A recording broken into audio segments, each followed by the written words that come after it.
Excellent. Welcome back, folks, to another Rev Real Estate Live. My name is Dallin Schultz. I am the host of this weekly webinar. At Rev, we focus on multifamily investments, and we're very passionate about educating others in the space.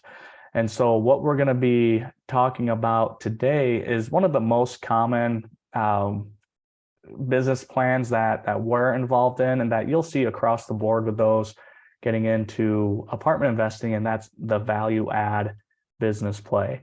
So on a whiteboard behind me here in just a minute, we'll actually break down the 4 different types of investment types that you'll see within real estate. We'll talk a little bit about the differences.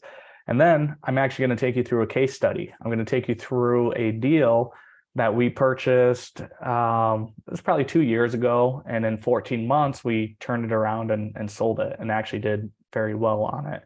So I was going to walk you through that. So during this process, if you have any questions along the way, please just throw them into the chat box, and my team is monitoring that as well. Or if you're tuning in via live, throw those questions in to the chat box, and my team will relay those to me. Especially if a question comes up during conversation of what we're talking about, please ask it, because we're going to be moving through some of this stuff. So I'd rather address it, touch on it at that point so that we can keep moving. If it's something that I feel like will take us into the weeds a little too deep, then I'll just say that, and happy to follow up with you specifically regarding that question after this call. So we are being recorded. We are going live. So again, appreciate you all being here, and let's jump into it. So behind me here, okay, we have 4 types of real estate investments. And so we're going to touch on this briefly, just take a few minutes here. So your first one is core. Then you have your core plus. Then you have your value add. I'm going to have to do squats. This isn't going to be fun. I did legs yesterday. Opportunistic. Okay, so you have your core plus, your value add, and your opportunistic. So what your core is, I don't know if Fred's going to come up good. So your core tends to be the least. Can you guys see that red okay on the board? Or is it too light? Bruce, you're shaking your head. Okay, Emmett, can you see that okay? The red? Okay. So your core tends to be some of your less risky type of investments. An example of a good core investment opportunity could be a Walgreens, for example. These can also be called or referred to as triple net leases. And so with that, these people might be in a lease for 30 years. And it's a big company like Walgreens, CVS. And so the investors will purchase these properties, lease it back to the companies, or the companies will lease it from them at a much lower return. You might expect anywhere from 5 to 7%, 5 to 6%, but you don't need to do anything as the investor, because the way these leases are set up, it's very often to be triple net, meaning whoever's leasing that property is responsible for everything, for all the repairs, maintenance. And so it's probably the most passive investment that you can get involved in as a real estate investor. However, it's again, one of the least riskies, but may not get you to where you want to be with your financial goals. So just something to keep in mind. Then you have your core plus. Your core plus assets, these are projects that were probably built in the last 15 years or so.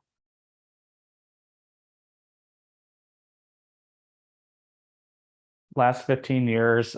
So this could be an apartment building that was built in 2005, 2006, 2008. So properties that are still considered newer, that still require some work and some management, but may not be as hands-on as a value add play, which we'll touch on in a little bit. So this is your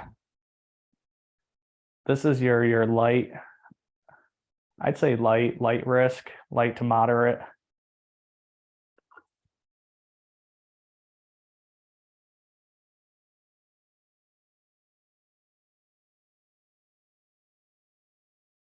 So you're still going to have to manage the asset, but it's going to be light management.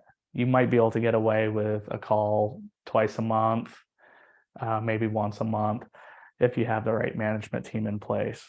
So you attract good clientele, good tenants, and they take care of the property. So it's not quite as hands off as your core, but it's not quite as intensive as maybe your value add.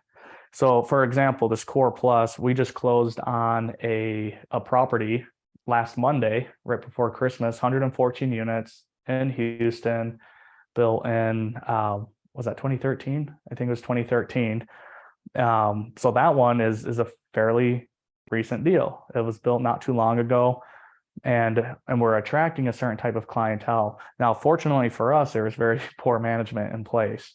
So there's going to be some heavy management up front just to get the occupancy back up. But overall, there's not any major deferred maintenance. There's not any major repairs. It's a great looking asset. So that would be an example of a Core Plus. Your value add, let me go back here to Core Plus. When you talk about classes of properties, you got your A, B, and C class, A being your luxury high rises, B being a lot of your garden style. So you got A, B, C, and there's actually even D classes, which we joke about, stand for do not buy. But there's some people that do very well with those asset classes and they enjoy them, but they have the right team, systems, and processes to do it. So it's not that and that's down here, right? Opportunistic are going to be your D properties. So your value add, these are your C class properties. These are properties that might have been built in the 60s, 70s, 80s, 90s that are going to experience little to no cash flow upfront because a lot of the work is going into forcing that appreciation. So they may not start cash flowing. We'll say no cash flow for, we'll say 3 years. Just because you're completely transitioning this property. You might be taking it from a C class property and doing B class finishes in it. And that stuff takes time. It takes time to get your occupancy up, takes time to turn those units. So your value add would be, I would consider more to moderate to high risk as an investor.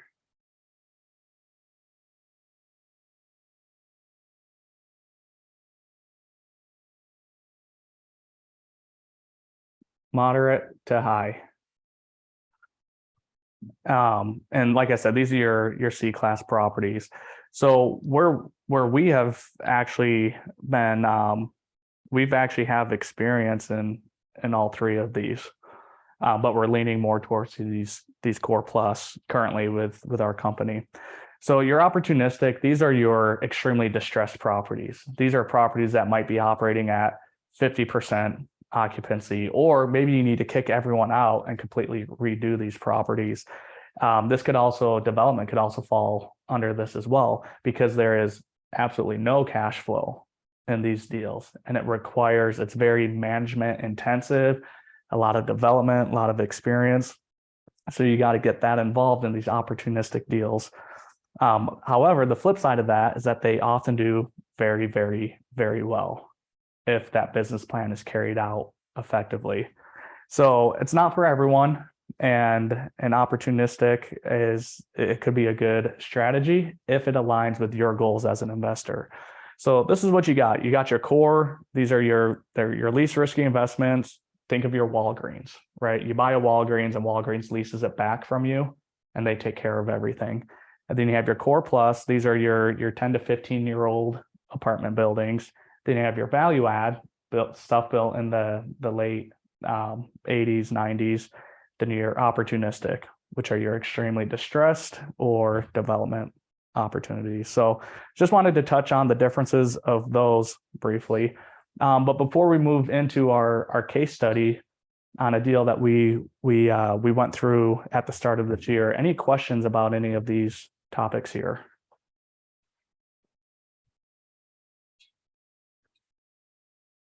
I don't see anything in the chat box, so we're gonna keep moving.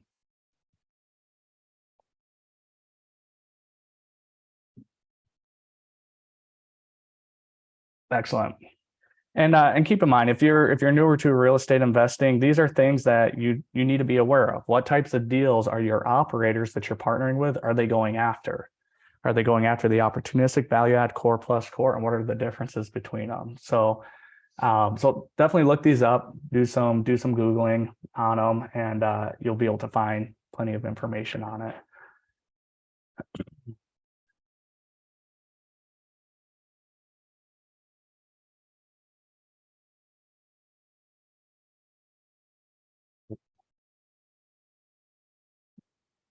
Okay, so now we're transitioning. We're going to share a little bit of a deal, walk you through a deal that we purchased in a small community just south of Phoenix, in a small town called Coolidge.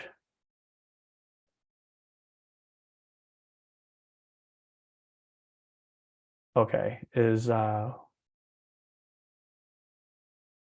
coming through good? Okay. So this was an opportunity that we a few years back, we were looking for a lot of these value add deals as a team, and it was extremely difficult. We didn't feel like we were gaining much traction. So my partner at the time was a contractor, and we said, let's explore development. Let's look into development, because there's definitely a need for housing, especially in Arizona. So we just made that little pivot, and within a few days, we found this opportunity that had actually been on market for over a year. But since we weren't looking for it, we didn't recognize it. So what the opportunity was, if you look at this red box here, this is what was listed. So these are 4 duplexes, and this was smaller than what we were wanting. But what interested us was this vacant lot of land right next to it. That was being sold along with the 8 units. So we started doing some due diligence and exploring, like, what could we build on that acre of land? And as we looked into it, we realized that if we got it rezoned, we could build an additional 30 units on that piece of land. So it was enough for us to want to explore it further. So we went down, we met the broker down there on site, and when we showed up, right across the street here in blue was a brand new assisted living facility that was just getting wrapped up. So we said, okay, there's already development going on in this town. It's a nice new facility, and that gave us promising hope with working with the city. So while we were there, the broker was telling us a little bit about this property, and he said the seller actually owned this piece of land in blue just west of the subject property as well, that's zoned for commercial. And we said, okay, is he interested in selling that as well? And he said he actually might be. So what we did was we actually purchased this as a package. We purchased the 8 units with the vacant acre lot, along with, this ended up being in total about 2.5 acres. And what we decided to do was partner with another person to develop an RV and a self-storage facility on this commercial lot. Now, this highway here, if you look just to the west, Arizona Boulevard, this is the main highway cutting through this town. You can't drive through this town without being on this highway. And we have all this highway frontage here for the storage. So it was really set up in a good spot, and we were excited, looking forward to moving forward with it. So we got under contract, we purchased it, we closed on it, and we got this land entitled, meaning this land was already zoned for multifamily, but it didn't have any of the approvals in place. So we had to work with the city, we had to work with the civil engineer, we got some plans drawn up, and we got everything approved. We got everything in place. And then we ended up selling it because we had an opportunity, an offer come in to purchase it for more than twice than what we paid for it 14 months earlier. However, we did that was just for the multifamily. We kept the commercial, which we're not talking about on this call, but it was a great deal. And what we loved about this opportunity is that these 8 units here covered the cost of the land. And that was important to us because as we were transitioning into development, we knew there was going to be a learning curve. We knew that there was going to be a lot to learn and to go through. And so not having to front all that cost and having those 8 units be able to cover that expense allowed us to be able to get our toes wet in the development space. So here are some pictures that we took of the property. This was built in early 80s and had some light remodeling done on the outside. A lot of the units weren't upgraded. I'd say they were probably pretty classic from the 80s. Rents were about $600 to $650 a month, I believe. And these were 2-bed, 1-bath units. This is another thing that we look for when we look at properties too, is what kind of cars are people driving? And I know that doesn't tell the whole story, but you have a bunch of cars that are sitting on cinder blocks. Are they beat up? Are they crashed? Or are they nice quality working commuting cars? And that's what we looked for. So you got the Honda CR-V, the Mercedes, the Charger. These are some of the things that we look for when we look at these value add type of opportunities. And the cool thing about this project was this was actually a combination of value add and opportunistic with the development. So it gave us a chance to dabble in both of those areas. So this is not what they look like when we purchased them. This was one of our remodels, and we put in, I'd say on average, about 20,000 into each one of these units. And that got us new cabinets, granite countertops, appliances, paint, new flooring. We refinished the bathtub, new bath vanities, toilets. I mean, they looked completely different. And I'm not going to get into it. We actually had one apartment here that we nicknamed actually, never mind. I'm not even going to go there. It was bad. It was really bad to say the least. And so it's what I love about value add, and I think why a lot of operators enjoy this space is because you are taking a very tired and worn out property and making it look new again. And that can be very rewarding. It can be very enjoyable because you're completely transforming this property. And along with that, you're transforming your tenant base. You're attracting different types of tenants so you can truly go in and improve communities. And I think that aspect is what draws a lot of people to this area of real estate, is because you can truly make an impact and it's rewarding. And we first thing we did when we got in, we got rid of the troubled tenants, and we had other people thanking us for doing that. So after these remodels, we got $400 or $500 rent bumps on these. One of these units I think was renting for $650 when we purchased it, and then by the time we sold this property, we had it rented for $1,050 to $1,100. So we're right around that $400 or $500 rent bump on these properties, that's some serious value add, and it was really exciting to see. So we ended up turning about 50% of these units before we sold it, leaving some meat on the bone for the next buyer to come in and to keep working on the business plan. But at least we had a proven concept. We said, hey, look what we did with these units. This is what we're getting for rent. So we had that proven concept so they could confidently go in and complete the project. So this was part of the development that we worked on. So as you can see on the left side, these are the 4 duplexes. And on this acre of land, this was the plan we had drawn up for a 30 unit. This was a 3-story garden style, 1-bed, 1-bath units. And they were all about, I think, 670 square feet or so. So that's how the layout was going to be. This driveway here was going to connect to the other one, so it would create a U shape. And this is what the inside would look like. Very simple, open concept. And this is what we had in place prior to selling. that's what the finished rendition was going to look like. So we were going to match the existing property to match it as far as paint and everything looks. Okay, so let's get into some numbers. This is the fun part here. So the purchase price, we've purchased the 8 units with the acre of land for $645,000. That's, looking back, that was an absolute steal. I'd be surprised if you can find anything like that in Arizona right now. And renovation costs, we put in about $100,000. Now that was for the units that we remodeled and for some of the initial engineering and getting application fees and things like that. So all in, we were roughly about $745,000. So for this property, we got a $450,000 loan, which led us to needing to bring in $295,000 in equity. So a little over $200,000 of that equity was with a single investor. This was not a syndication. This was a joint venture that we did. And then the rest of it was our own capital.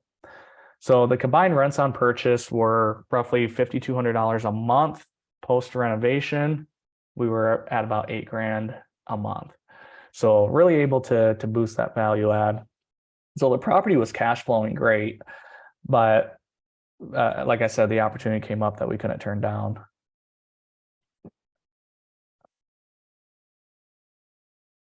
Okay, so 14 months later, we were getting ready to build this out. We had the plans approved, we were ready to go. And we said, hey, do we spend the next 2 years building this out? Or do we sell it as a package to somebody else?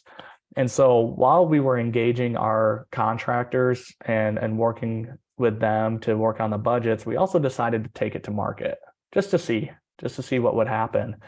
And within a month or so, we had an offer for 1.55, and that included the 8 units, the land, and everything that we put into it. So after we paid closing costs, that was about $90,000. We paid off the loan. It was an interest-only loan that we were paying, and then we had a return the capital, the equity that we brought in. So some of that came back to us, and a good portion of it went to our other investor. So our total profit on this deal in 14 months was over $700,000. And here's one of the posts that we put out after we sold it. So that single investor that came on, at Rev, we try to target doubling investors' returns in 3 to 5 years. Those are the types of projects that we look for. In this project, if you look at that 2.3x equity multiple, we more than doubled his investment in 14 months. This deal is not typical. This deal is not common. This was what I would consider a home run deal, but it was also a very small deal. So I think that's important to mention, is that when you're getting started in real estate or even in apartments, it doesn't need to be a massive 100, 200, 300 unit property. You can do very, very well with smaller deals with the right partnerships. And fortunately for us, like I said, if this was 8 units on its own, we wouldn't have gone after it. It didn't interest us, but the development piece did. So between the value add, we had a C-class property that we improved the units, we forced the appreciation, and we had the opportunistic ability through the development. We were really able to capitalize on these 2 strategies and the market as well. By all means, like we did our part, but the market played a huge role in this as well. But that's what we were able to generate these types of returns, and it worked out to be around a 90% average annual return for our investors. So very exciting project that we were able to get additional experience in both the value add and opportunistic space. But that's really what you do with value add real estate. You go into a property, you renovate it, you can increase rents, you can charge pet rent, you can put in more effective management in place. Because at the end of the day, I know we've talked about this before. I'll bring it back up here.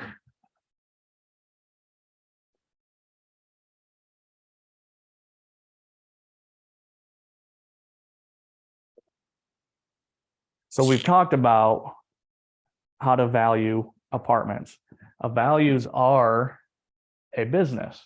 You are buying a business.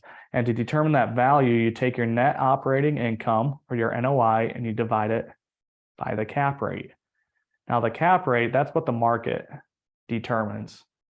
The NOI, the net operating income, that's your income or your rents minus your expenses, gives you your net operating income. This is what we have control over as real estate investors.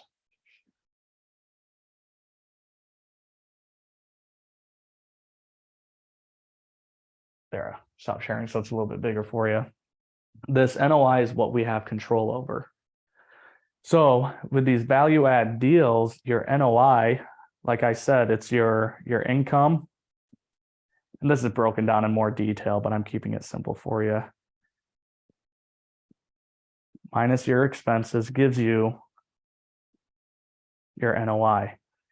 What you do is you go in here and you increase income through renovations, through rent, through pet rent. Some of these properties will have storage units, so you can charge for storage. In Arizona, covered parking is really big, and so you could charge for covered parking.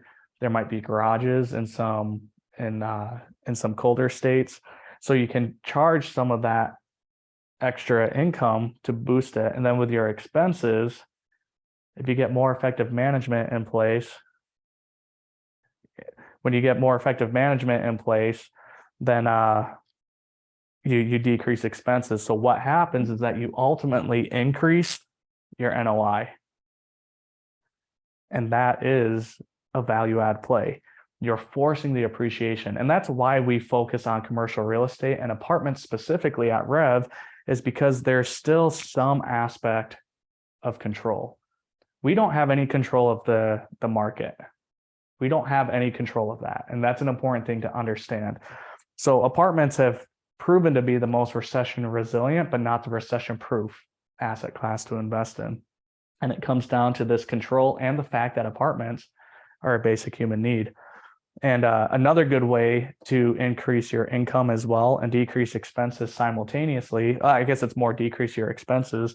Some of these older properties, the landlords paid for all the utilities. They paid for the water, they paid for the electric, and it depends how they're metered. For example, that deal that I shared with you, we were covering all the water for the tenants and trash. And what we did was we actually billed that back to the tenants because they're the ones using it. And so what that is called is RUBS. It's a ratio utility billing system. And we were able to implement that. So tenants were, that expense of utilities that we were paying was offset probably about by 80%, just because of the tenants, us billing the tenants back. So that's a huge value add. So when you're looking at these deals, when you're looking at these apartment deals, those are questions, those are things you want to look at. Is there a RUBS in place? Are rents $300-400 below market? Is the occupancy very low, but it's in a nice area?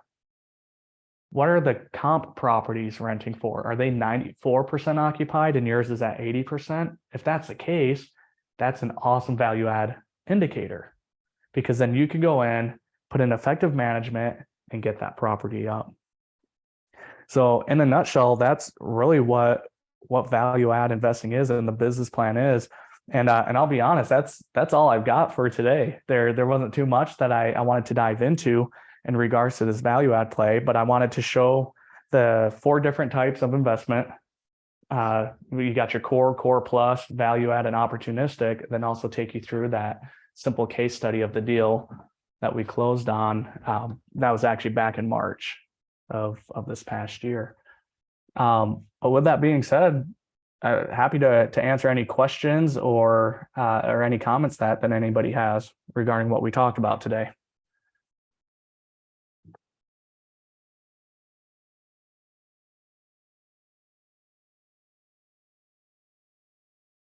Thanks, Randy. Appreciate that. Bruce, if you don't mind, I'm going to pick on you a little bit if you're available. What? Bruce is the king of value add and opportunistic. properties. So Bruce, what have been some experiences you've had as you've dived into some of these either motel conversions or some of these heavy lift properties? And what are things that you look for as an operator? Well, the heavy lift ones that we were buying a few years ago don't exist right now, at least that I see in the major metropolitan areas. Can you hear me okay? Because I'm at a coffee shop, just making sure. Okay. So the challenge is, I'll go back on the ones that we had the most fun with. We had a 32 unit in Tucson. I don't remember the numbers. We bought it for 800. We bought it for yeah, I do remember some of those numbers. We bought it for 800, vacated all but 4 of the units and repositioned it. We sold it for 3.2. We put about $1 million into it. That was a really good one. And then, so the other one we did that was similar was a 74 unit. We came down to 17 occupied units out of 74. And the reason I share those very heavy lift, you go through what's called a valley of death, where you have nothing but expenses, you have zero income, or you have, a little bit of income, but it doesn't even cover the management. So the thing to be, when you're working with the investors, make sure that there's a period there where you got like a sinkhole of money. The money's just flowing out of the account and there's nothing coming in. And that scares a lot of investors. So it has to be a certain personality of investor that's interested in doing a value add. But that's probably the scariest time for the investors. And that's exciting for us because that's when we see the changes going on in the properties. Yeah, and I think you brought up a really good point there, Bruce. Like it requires a certain type of investor. And I think that's something to realize. I don't have them up here anymore, but whatever type of investment you decide to go into as an operator or even as a passive investor, you got to make sure it matches, right? If you want to invest in a core plus type of asset, but the operator that you're connecting with spends all their time in value add and opportunistic, then that's something to be aware of. You want to make sure you're working with someone that's operating in that space that you want to invest in. And same thing, just because somebody's excelling in a core plus asset and they see this opportunity deal, this heavy distress deal, if that's the first deal they're getting involved in, or they're not partnering with someone that has experience there, that's a red flag. And that's something you want to look out for. So it's not that you can't go into these opportunity or value add deals if you're operating at the core plus, but make sure the operations team and who you're connecting with either A, has experience themselves, or B, they're partnering with people that do have experience in that space, because that's going to mitigate a lot of the risk and make sure that things are flowing smoothly. And what are you looking for as an investor? If you're looking for consistent cash flow, you might be looking more, even if it's a little on the lower end, but you want that consistency and that stabilization, you might be looking at core or core plus. If you're not so concerned about the cash flow and want to capitalize on the upside and get some equity boost when that property sells, then maybe value add or opportunistic might be a better fit for you. So again, these are things that as investors, you want to know and you need to know, and to make sure that your alignment is aligned with the operators that you're partnering with and vice versa. And if it's not there, then you shouldn't be getting involved in that deal. And listen, go ahead, Bruce. I'll just say something on that. The terms have changed. When I first got in this business, I've been in real estate since 2002, and value add was what's opportunistic now. That's what we had: value add and heavy lift. We had heavy lift, value add, and cash flow. Those are the 3 areas. Then they came out with value add was raising the rents. And to me, I call that doing your job. So that's not a value add. A value add is when you actually create value, like you did with your property, where you showed, like sometimes you won't even do all the units. And that's one thing we had learned along the way, which I'll get to in a moment. But our 3 largest projects were considered opportunistic. One was 22 units vacant in Glendale. I think Kyle Mitchell owns that one now. Glen Isle, we repositioned that. That was scheduled for demolition by the city. And the owner was in prison. So it was a really interesting purchase, but that was our biggest value add. And then the 7-4 on Stone, and then Vista Catalina in Tucson. But those were considered heavy lift, and now they're considered opportunistic. And so we're moving into real true value add from opportunistic for 2 reasons. Number one is debt, especially bridge debt's extremely expensive right now. We're looking at double-digit bridge debt where, that's tough. If you get heavy value add, you're looking at 14, 16% debt now on that stuff. The investors are scared of it, right? So we're getting away from that and going into cash flow. We're part of the cash flow group. So cash flow day one and just doing a normal value add. Frankly, they're kind of boring, but investors like boring because they get paychecks every month and they're excited about that. So as the terms, and this will change every cycle, teams have their own terms that come in. So I don't even use the terms core and core plus because we don't do anything in A and B. Everything we do is C, workforce, and the permanent residents, what I call people that are always renters, lower middle class, upper lower class, self-paying residents is our hyper focus. And we're still seeing some good opportunities in there, but we are making that shift. I know the terms change all the time. It's like every generation needs new terms to, like we used to call it workforce. Oh no, we used to call it working class. Oh no, you can't call it that. Workforce housing. Now what did they have another name for it now? It's now I forget, but the government's always using new names because a name becomes offensive, I guess, if you use it too much, if you find people. Right? Yeah, you brought us some excellent points, Bruce. Things change all the time, and operators pivot as well. So just because you're working with one operator and in a certain type of investment doesn't mean that that's going to be the one that they remain with. So if they pivot and it no longer aligns with what you're looking for, then make sure you're aware of that. And he brought up another good point is lending opportunities. There's going to be with core plus, value add, and opportunistic. It's not that there's not products out there for each one of those, but it's different. And what you can borrow, what you can finance, what you can get lending on plays such a major role into how these properties perform and knowing how you can leverage that effectively. So again, just things that you want to be aware of as investors. So well, that's all I got for you folks. Again, I appreciate you coming in and joining us for especially this week after the holidays and going into the new year. So what I want to challenge and invite all of you to do that have joined us either live or on our webinar here is start 2023 out strong.